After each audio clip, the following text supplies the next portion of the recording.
Okay, let me just do a couple of housekeeping things. First, the most frequently heard question in the elevators and in the aisles the last 2 days I've heard at this conference is, have you learned anything? And then the answer is enthusiastically yes, or sometimes no. So let me alert you now. This isn't a session you're going to learn anything. You won't. This is a philosophic discussion. So if you're not interested in a thinking session and not learning anything, now's a good time to leave. Also, those of you who are going to be at AALL and go to the CIS, of the Computer Law Technology People's breakfast, you can leave now too, because I'm going to repeat some of the things there that I'm saying here. And with the other one, you get a breakfast. Okay, there we got one person leaving. All right. The other thing, I kind of want to take my message from some of the remarks that were made in the Jacksonville, Florida discussion of technology and the role of technology in law schools, and take off on my friend Steve Barnett. And the theme of my remarks is, if you can't beat them, join them. And my title of my talk at ALL is The Future of Law Librarianship, there isn't any. So, I'm glad I'm here, and I'm glad you're here. But the theme of this conference is open source, open law, and open education. And I'd like to kind of continue the metaphor that Weber, who opened the plenary session, Professor Weber from Berkeley, used in talking about Central Park in New York City. It's only fitting in a city that is home to so many great public open spaces and so much great architecture that is accessible to anyone who walks around the city. Cities grow in a haphazard way. Buildings and neighborhoods spring up, gain character, and change. Sometimes, for one reason or another, cities have to start all over. But eventually, some sort of master plan emerges. Someone or some group of individuals have the vision to take all the city's disparate elements and fashion them into some sort of coherent and organic whole. The city is made accessible, public transportation made workable, natural elements enhanced, and public spaces developed where people can learn and share ideas and experiences. Everything comes together eventually to make a city great, but not without planning and vision.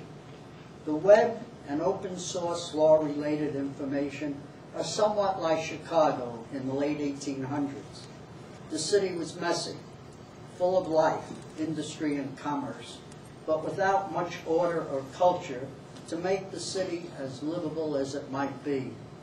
Similarly, the state of open source law-related information is currently messy.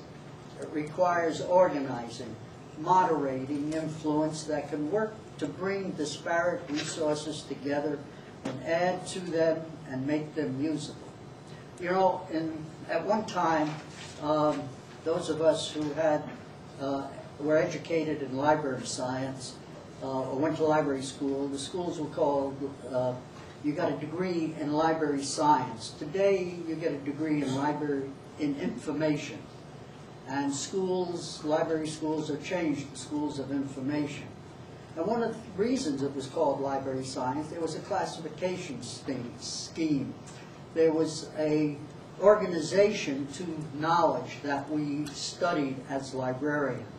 And we've made that today, when you walk into a book library, you have that library classification, and you have a physical organization.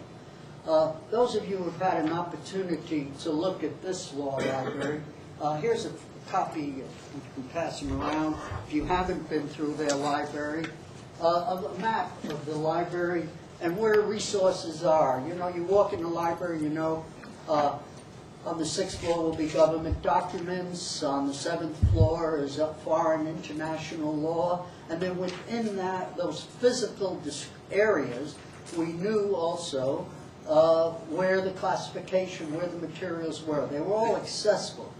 And this is the kind of task that libraries and people who manage them have always been very good at.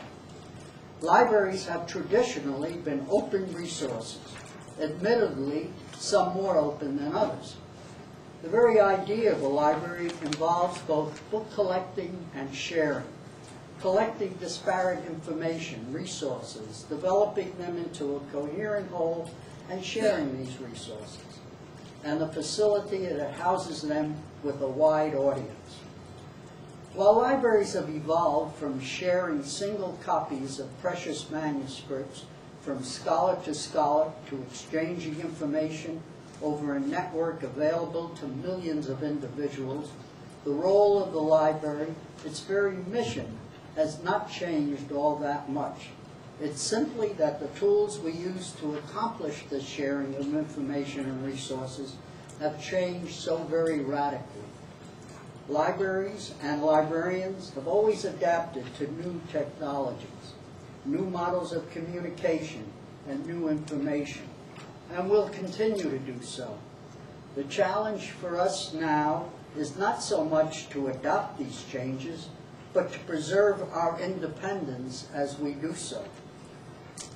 There are some seats down here if you want to come on down.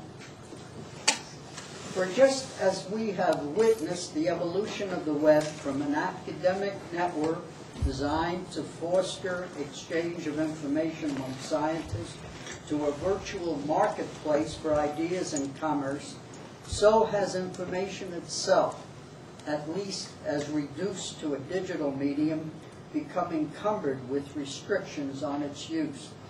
Some imposed by law, other by owners or distributors of information, and most importantly, some imposed solely by the virtue of the cost of the information. But again, this is nothing particularly new.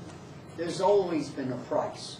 That is to say, taxes for making a city great. So there's always a price for information, and there are always restrictions on its use. And it's always the job of the information provider to reduce those prices and those barriers. I have long believed in open source technologies. Although I may not have called them that, I've always thought that vendors should simply give their products to academic law libraries.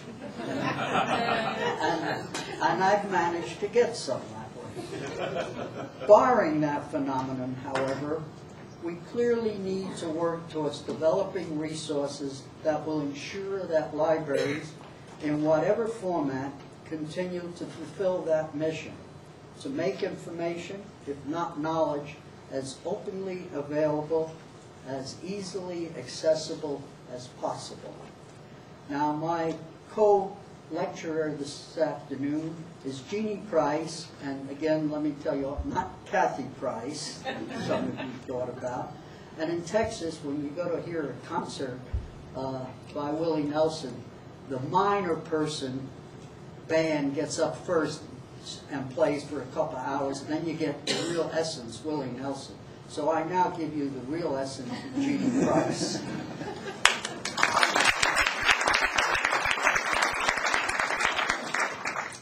Anyone who's spent any time with me over the last couple of days knows that I have agonized over this entire program. But the trip to Millennium Park last night, combined with an architectural tour of the city yesterday, gave me some perspective on things. I've also had some technological problems here. My cell phone never seems to work, and for the longest time I couldn't connect to the internet in the hotel. But at some point, it was late yesterday afternoon, everything came together and everything started to work. So it was at this point in my new Zen-like attitude and approach to this program that I decided that That's kind of where we are today in terms of open source legal research resources.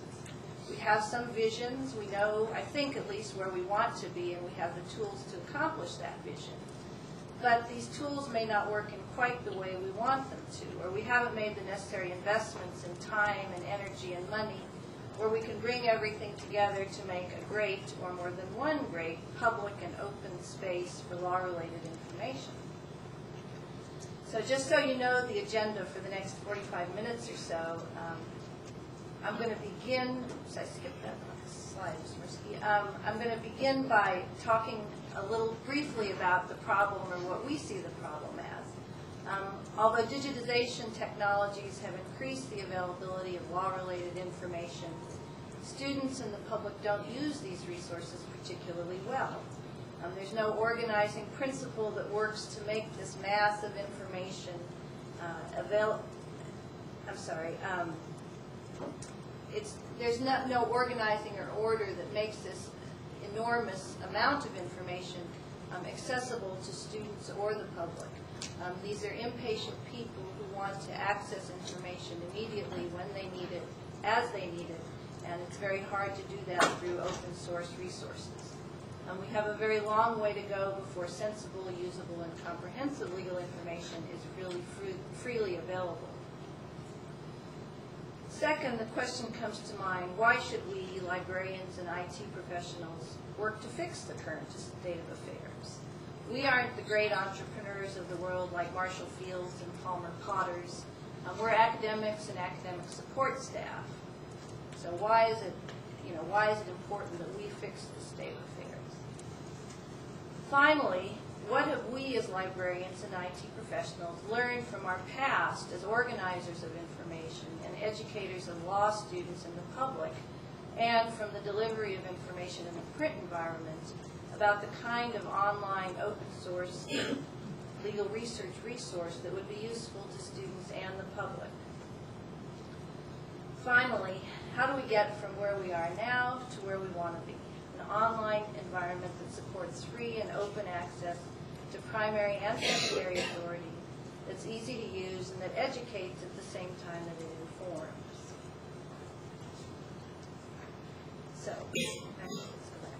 So where are we right now? Again, digitization technologies have opened up law-related information. After all, there's no copyright on primary authority, and there's no reason that primary authority shouldn't be freely available anywhere in the world.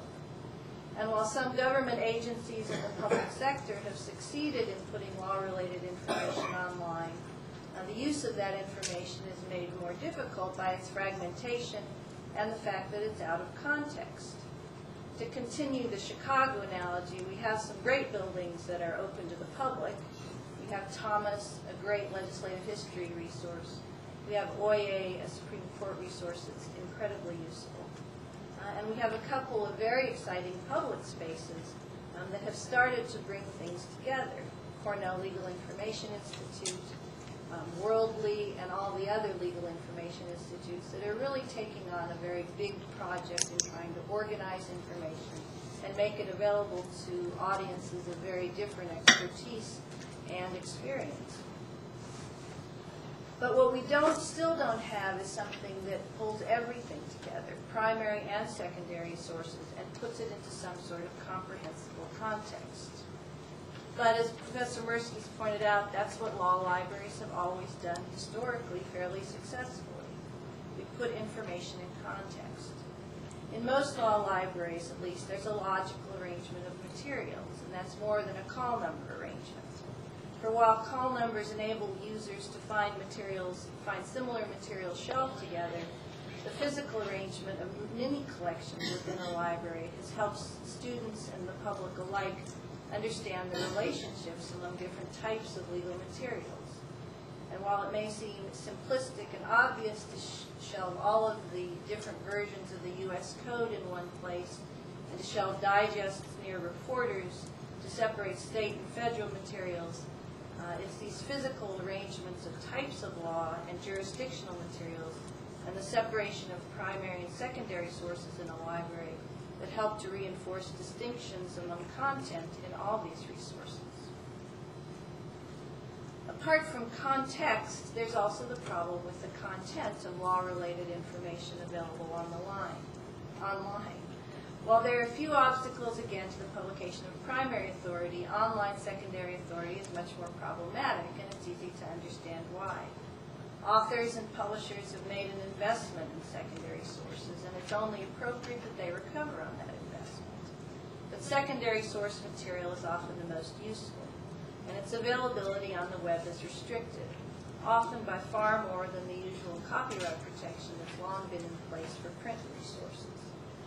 As one example, license agreements are usually associated with online secondary sources, licenses that often impose far more burdens on the user and on the information provider that purchases the database than traditional copyright restrictions. So more needs to be done to capitalize on the opportunities that digital technologies make available to us. What do we need?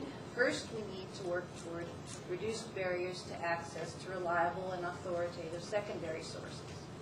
From a broader perspective, though, we need resources that put law-related materials in context, that bring together different sources of primary and secondary authority, that again inform users as they use the resources, and that do all of this in an interface that's flexible enough to adapt to individual preferences in terms of searching and accessing and using information. But all of us work for institutions that place many, many demands on our time, and for whom the development of open source resources may not be a particularly high priority. So to pose a question that for those of you who know Professor Mirsky will sound all too familiar, what's in it for us? Although it's great, at least from a philosophical point of view, to create resources that can be shared by all, to encourage our students and the public to use free resources, there is a cost associated with the development of those resources. Resources that aren't simply hand-delivered to us in nice, discrete packages. And there's an educational cost as well. Why should librarians or IT professionals invest not only time and money, but also our limited capital of goodwill in encouraging faculty, students, and the public to use open source resources? After all, our primary constituents, faculty and staff, have virtually unlimited access to comprehensive resources like Lexis and Westlaw, and vendor representatives are all too happy to come to the law school and conduct training. But going back to my architectural tour yesterday, I heard a story that helped me answer this question. In the late 1800s, Chicago buildings were built flush against the street. There was no sidewalk or pavement between the building itself and the public thoroughfare for horses, carriages, whatever. People simply walked from their vehicle into the store or from their horse into the store. But when the fire destroyed Marshall Field's department store and Mr. Fields rebuilt, he decided, much to the consternation of his neighbors, that he would build his buildings back 50, 60 feet from the passageway for vehicles. Why did he do this?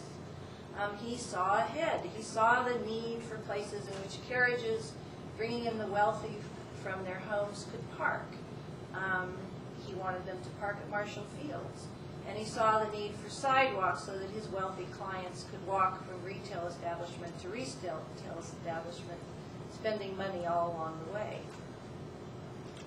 Now, as academic law libraries, we presumably aren't so commercially motivated as Mr. Fields, but we do want to increase traffic to our establishment, so to speak, and we want to encourage our clients to spend time with us. So what are the justifications for using our time and energy to increase the use of free legal research resources among our patrons, and to develop new resources that serve them even better? Well, first, sometimes free resources are actually better than restricted ones.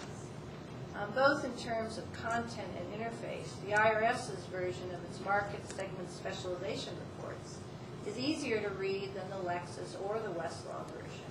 And it's arguably easier to find on the IRS website than in commercial resources. There's no need for login or password information.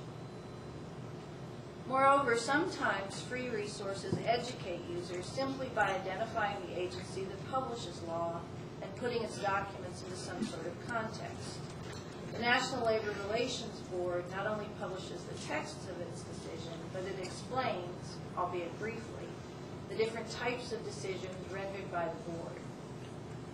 Although Lexis and Westlaw describe the content of their databases, these descriptions are limited to a list of the materials and the dates covered, without any explanation of the character of the materials themselves. So sometimes using open source resources teaches you something about the nature of the content and the entity that promulgates it. It may implicitly teach the process involved in the promulgation of primary authority. A second justification for spending our time, money, and energy to continue to create open source resources, we do have constituencies other than the faculty and students of our law schools. First, we have alumni. Alumni who often look to the library for research and reference assistance, and alumni that we would like to help and that we would expect someday in turn for them to help us.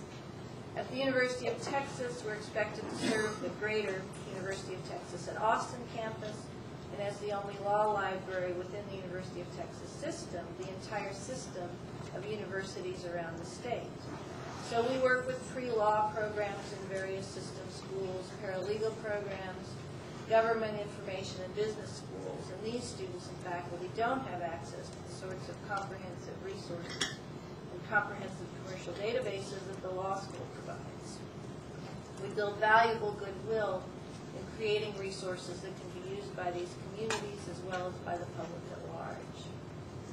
Finally, we've made enormous investments in our print collections over long periods of time. And just as Marshall Fields invested time and energy into building sidewalks and parking spaces that would eventually increase the value of his investment in the retail dry goods business, so is it in our interest to maximize the use of resources that represent our investments in print resources. Not just for the sake of the investments themselves, but because there are huge amounts of materials, from horn books to archives to historical materials to form books to monographs to interdisciplinary resources that can be very useful to students. To some extent, it's this deep and rich print resources that distinguishes one library and one law school from another. What we've begun to try to do at Tarleton is to somewhat systematically use digital resources to open the bricks and mortar institution to students, to open not only the library as a physical space, but also to open the print collections themselves. I mean, for the most part, we acknowledge that students look, at least initially, for information online. Now, to the extent that we use online resources to increase use of our print materials, to point users to both digital and print resources, both users and the library benefits. Of course, there is the online catalog. Tarleton Law, an open source resource. Tarleton uses the innovative Millennium product. We have been, and continue to think about implementing Millennium's document delivery service for law students. And we already have a homegrown document delivery service for faculty and staff. If we did implement the innovative product, document delivery product, all 1,500 of our students could simply request a book online and then appear at the circulation desk to retrieve it. It would really convert our OpenStax environment into a sort of a closed stack environment. The problem with this, though, is it eliminates any instructional element to the resource selection process. It's fine if the student knows precisely the book or serial issue that he or she is looking for. It's more problematic, though, if the student is simply looking for a book on a particular subject. Students learn from browsing. They see how topics are related to one another, and they're likely to find a resource that's more relevant to them by having an opportunity to look through the books. This Millennium product is one digital resource that's available to us and I think would encourage print use, but that we're a little hesitant, I think, to implement. We will have in place this fall an online conference room sign-up. This is a little bit of a challenge as well with 1,500 students, but again, to the extent that we drive students to use the library, even if it's simply as a meeting place, we make the most of our investment in the physical space. We've also posted interactive building maps. If you mouse over a stack, you'll see both the call number range of materials on the shelf and the subjects covered. You can also look at maps that cover, this particular map covers secondary authority on the 4th floor. But if you look at maps that detail the arrangement of our primary authority, I think that users could gain some knowledge in terms of the relationships of different resources to another. Again, why are the digests near the reporters? Why is the Texas Digest near the Southwestern Reporter? Simply by using these online resources, again, we hope that somehow implicitly knowledge gets through to the users of the maps. There are stat guides as well, of course, that point to particular shelves and locations within the library. Again, if we can get students to visit the shelves, we think they'll discover things they had no idea existed. Open source materials. We've also created something called the virtual library. This is a part of our website that was developed in order to allow individuals to use the library's websites without to use the library's resources without actually visiting the bricks and mortar institution. Some parts of the virtual library are restricted to the law school community, primarily the commercial databases acquired by the library, but most of the virtual library's resources are open to anyone. So if you're looking for tax law resources, you can find annotated links to free digital resources as well as references to reliable and well-recognized print resources available in the library. This past fall, we developed a virtual tour of the library. This was intended to support both first-year students and the public in understanding legal research resources. An individual can virtually tour the library either by resource or by location. We're continuing to work to expand the virtual tour so that more legal research resources are included. But for now, we've provided an explanation of and link to particular frequently used legal research resources. So again, there's a description of what different on this page at least, there's a description of what different reporters are, the history of their publication, how they're used, and then there are links to open source resources for the same print information. We also, for example, the legal periodicals, there are the same kind of explanatory material as well as photographs of the print materials and links to where they're freely accessible, to the extent that they are. I hope that this tour, as it developed, is useful to public as well as the students. Even if an individual never visits a real library, never handles a reporter, citation, for one thing, remains very fixed in the print world. So I think there's some knowledge to be gained out of at least knowing the print resources so you could at least understand citation. Finally, we developed a table of contents service. This was originally developed in order to provide mostly faculty with up-to-date information about newly published scholarship. We usually receive law reviews in print sometime before the full text of the articles are available either on Lexis or Westlaw. By subscribing to the table of contents service, and subscription is free to anyone with an EDU address, individuals can receive daily emails that set forth the table of contents from each law journal, foreign and domestic, received in the law library that day. Thanks to the assistance of Washington and Lee Law Library, you can also receive this information in an RSS suite. This is a service that, again, necessarily drives users to print resources. Most of the articles set forth in the table of contents emails will not be available on Lexis or Westlaw for days, possibly weeks or even months. There's also an archive of the tables of contents pages that can be searched by anyone, no matter what their address.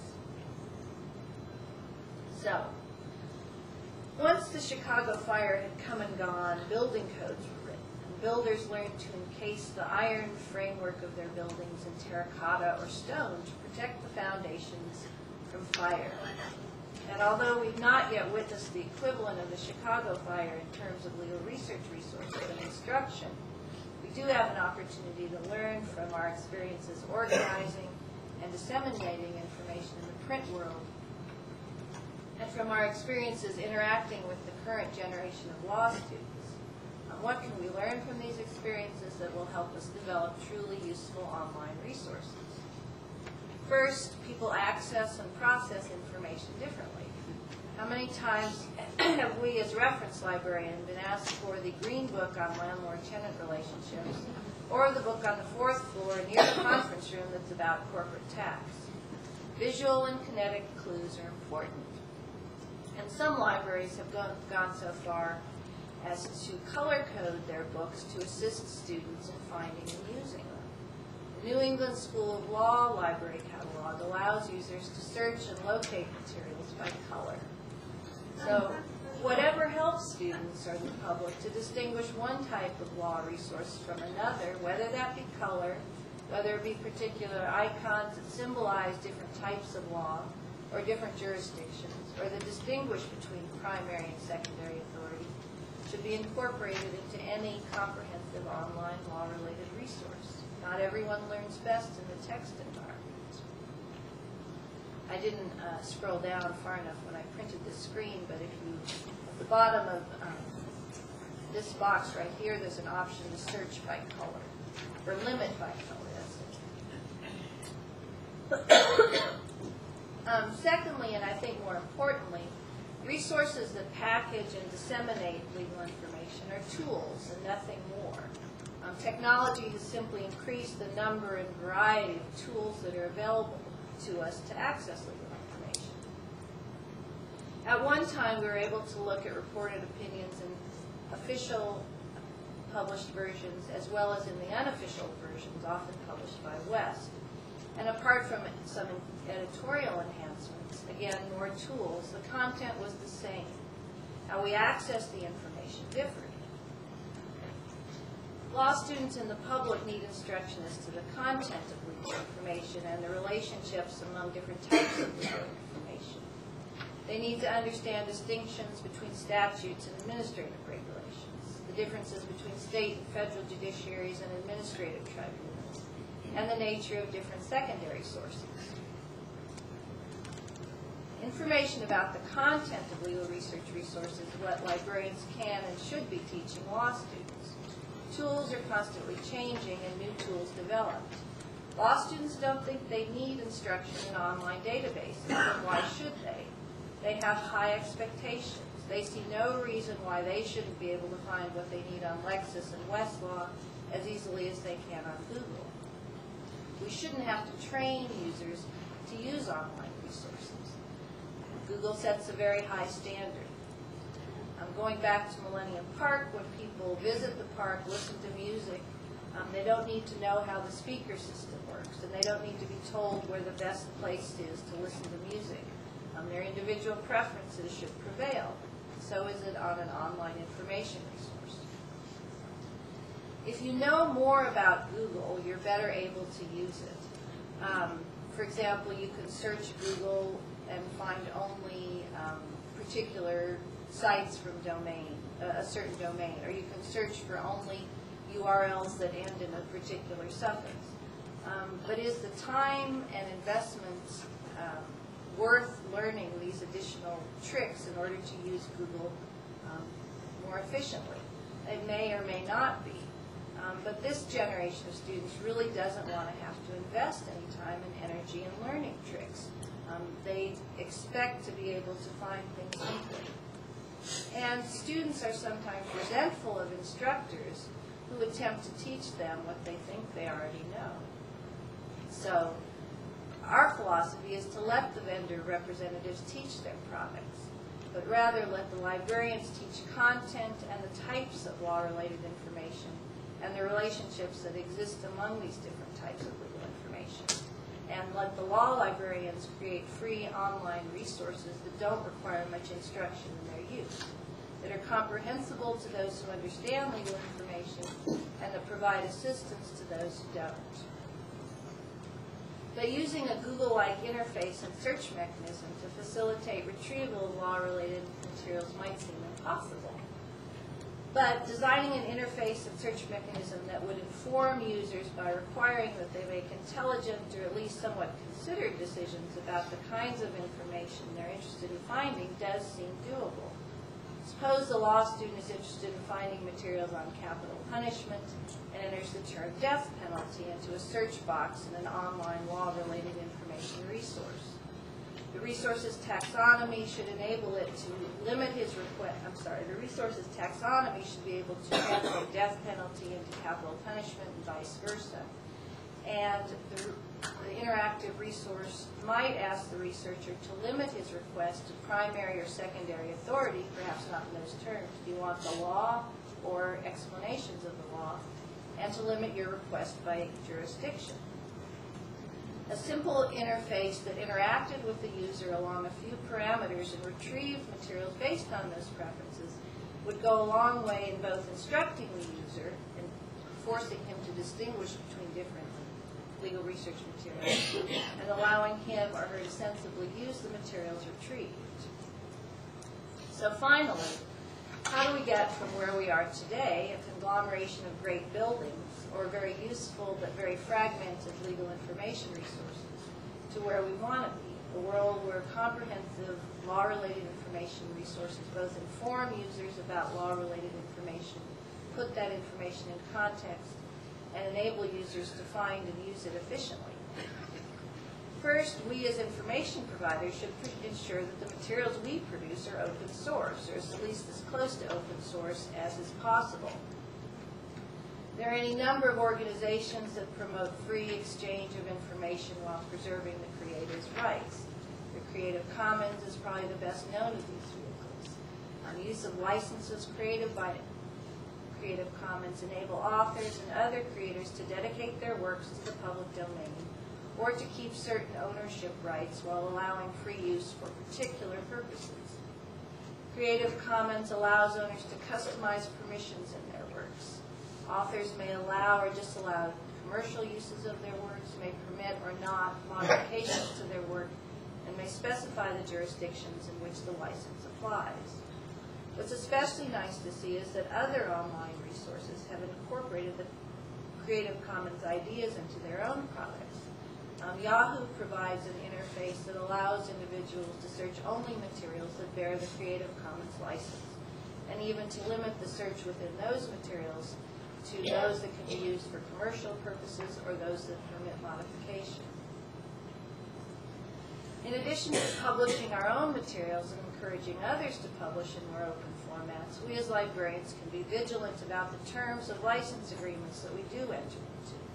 Some vendors try to restrict the type of patrons who can use resources, even within our own libraries, or to impose restrictions on the use of content beyond those imposed by law.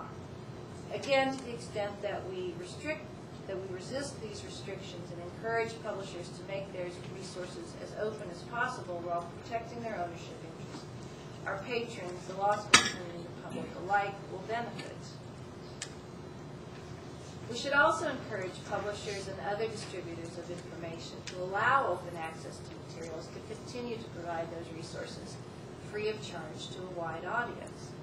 But that certainly shouldn't stop us from taking our own initiatives to publish those materials we own or have access to. Oops. The Legal Scholarship Network, part of the much larger social science research network, currently provides free access to a wealth of scholarly information. Anyone with access to the internet can read the full text of scholarship authored by recognized experts in their field. And these materials are available even before they're officially published, primarily in law reviews. But there's nothing that prevents any of us from publishing our own school scholarship online. And there are benefits that might outweigh the costs in terms of setting up a system, the manpower, etc.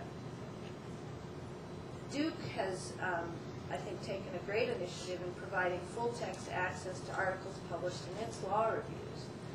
Again, there's no reason that individual law schools can't publish online working paper series, much like those that we pay SSRN to host. More and more academic law libraries are considering establishing online institutional repositories which would house the work product of their institution.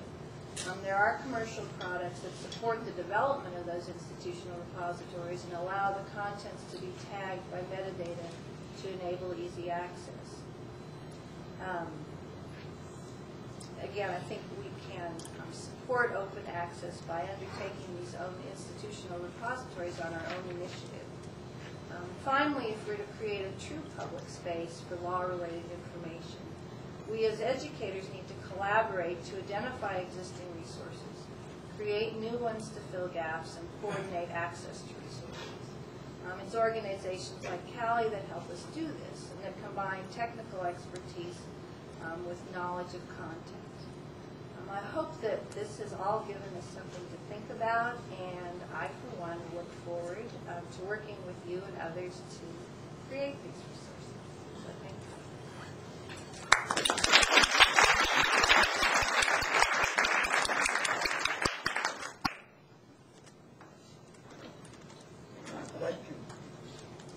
Talking about secondary sources, which seems to be the most prevalent source that sort of argues against open access.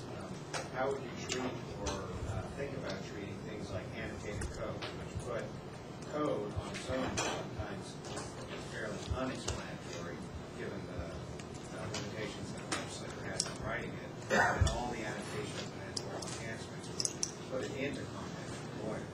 For lawyers, yeah. I'm not sure that the public would understand. Well, I know that the public has a hard time sometimes understanding annotated codes and recognizing the distinctions between the law, the statute, and the little abstracts of cases. Law students have a hard time understanding abstracts of cases. That's one, integrated, relational kind of resource that I don't know that you could replicate in an open source environment, to be honest. I mean, too much. I suppose in some day when we've automated things more so than we have today, there could be automatic connections made between new cases that are published and statutes. I mean, somehow that could be done automatically if there was a resource that was willing to do it. Historically, and I don't know that we could ever do it. I don't know what else to say on that. Claire, would you mind expanding on the conversation we had just there about making modern law, about how the digitizing of that will affect the use of materials in your library? Oh, well, this is just speculation that everybody knows what making of modern American law is. It's a Gale product that's taken 19th century texts from Harvard and Yale and digitized them. There's about 22,000 titles.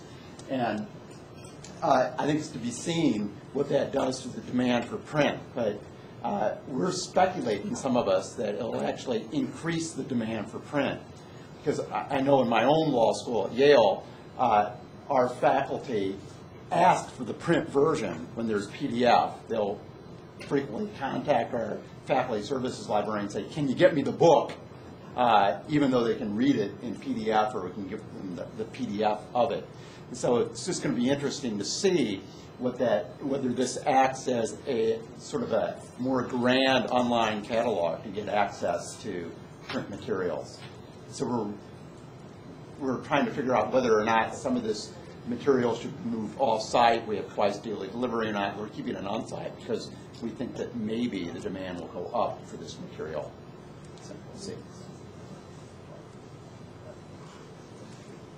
Any comments? What do you think if there was a domain, www.uslaw.gov, where the U.S. government digitized all primary materials, provided a search engine, the equivalent of Westlaw, Lexis, and Google, take your pick? Well, the Australians do that now. Osley has that. I think the publisher lobbyists are not going to let that happen.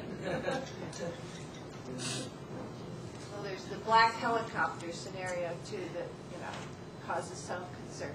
If that was certainly that wouldn't be the only available resource, but I don't know that the government's necessarily the right person.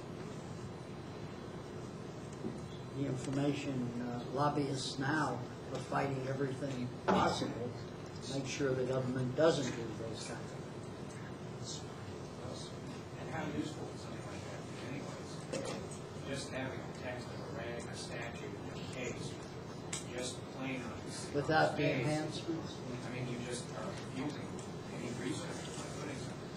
So, I mean, I think it's more than just making it out there available. I think what you talked about somehow organizing this and making it available to people in a sort of coherent and systematized fashion, like how we do call numbers and the like, it's going to be more important than just saying, well, here's the information. Research it, do what you want. Steve, I was going to call on you just now, Steve. Call on me now. I think, one thing you kind of glossed over there is the search engine for that, the cost of producing search engines. I used to work for one of the publishing companies, and I know what expense there is to create a usable search engine that has predictable results. And if you look at the market value of Google and Yahoo, which are essentially search engines, or originally search engines, and the money that they spent, and the money that Microsoft has spent to try to develop a search engine that's capable of taking that vast amount of information and make it in some usable form, I think trying to have the federal government do that is folly. I worked for a company called Psych for a couple of years. I don't know if anyone knows what Psych is. It was the builder of a common sense database. This is a project that's gone on for eons, and I'm not sure the database is any smarter now than when it started, but the idea was to enter all this knowledge into a database. So, for example, the database would know that if a glass was full of water and it was held upside down, that the water would fall out. And it always seemed to me that you could create a database for a very specialized area of knowledge, say tax, that had very rigid rules you could systematize that, and if a person entered a query, the database would know enough to respond to ask questions back to that person as to kind of to narrow the results that that person would retrieve. Rather than a search engine, I think you'd need something that worked along those lines if you were really going to educate someone as to legal information. There has to be some sort of interaction, I think, to define primary authority, secondary authority, what kind of materials do you expect to retrieve?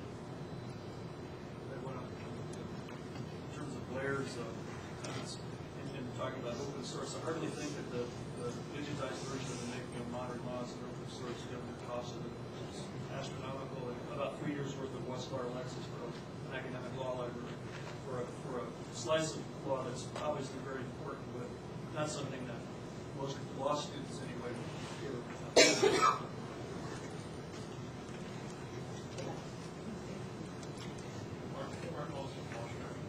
I believe that these kinds of projects are in progress, essentially. The only question is when they'll be completed, who will be doing them, what the quality issues will be.